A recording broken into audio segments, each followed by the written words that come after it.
सोचो, अगर तुम्हारे पास ऐसी पावर हो जिससे तुम किसी को भी अपने हिसाब से कंट्रोल कर सको, बॉस को कन्विंस करना, दोस्त से अपनी बात मनवाना या यहाँ तक कि किसी अनजान इंसान को अपने इशारों पर नचाना, ये कोई जादू नहीं, ये साइकोलॉजी का सबसे डार्क कोना है जिसे पावरफुल लोग इस्तेमाल करते हैं। और आज तुम इसे सीखने वाले हो, लेकिन ध्यान से सुनो, ये सिर्फ एजुकेशन पर्पस के लिए है, गलत इस्तेमाल मत करना, क्योंकि ट्रिक एक इतनी पावरफुल है कि इसे जानने के बाद तुम्हारी सोच बदल जाएगी।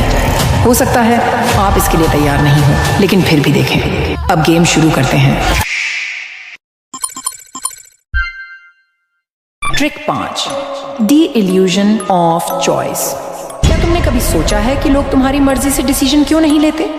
क्योंकि उन्हें लगता है कि वो खुद कंट्रोल में है, लेकिन असली एक्सपर्ट उन्हें ऐसी चॉइस देते हैं जिससे वो तुम्हारे हिसाब से ही सोचें।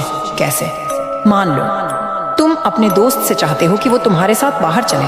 अगर तुम सीधे बोलोगे चल बाहर चलते हैं, तो शायद वो मना कर देगा। लेकिन अगर तुम उसे ऑप्शन दो, भाई बाहर जाना है, पिज्जा हट चले या डोमिनोज, अब खेल बदल गया। अब उसे लग रहा है कि वो खुद डिसाइड कर रहा है, लेकिन सच में तुमने ही उसकी चॉइस लिमिट कर दी और वो किसी भी हाल में हाँ बोल देगा। यही टेक्निक बड़े ब्रांड्स, बिजनेस और पॉलिटिशियन इस्तेमाल करते हैं।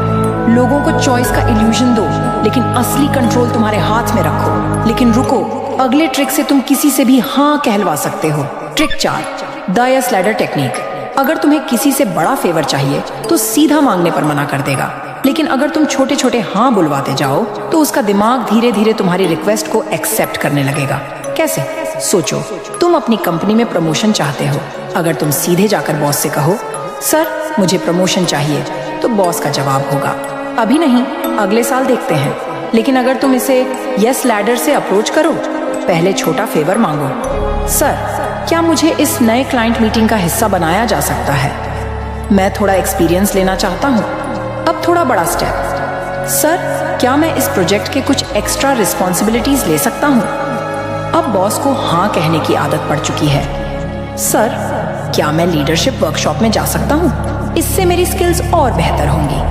अब आखिरी स्टेप, सर मैंने इस साल एक्स्ट्रा जिम्मेदारियां उठाई हैं, क्लाइंट्स भी खुश हैं, क्या अब मेरी प्रमोशन अप्लाई करने की संभावना बन सकती है? अब क्या होगा? बॉस पहले ही 3 से 4 बार हाँ बोल चुका है, तो अब तुम्हारी प्रमोशन की रिक्वेस्ट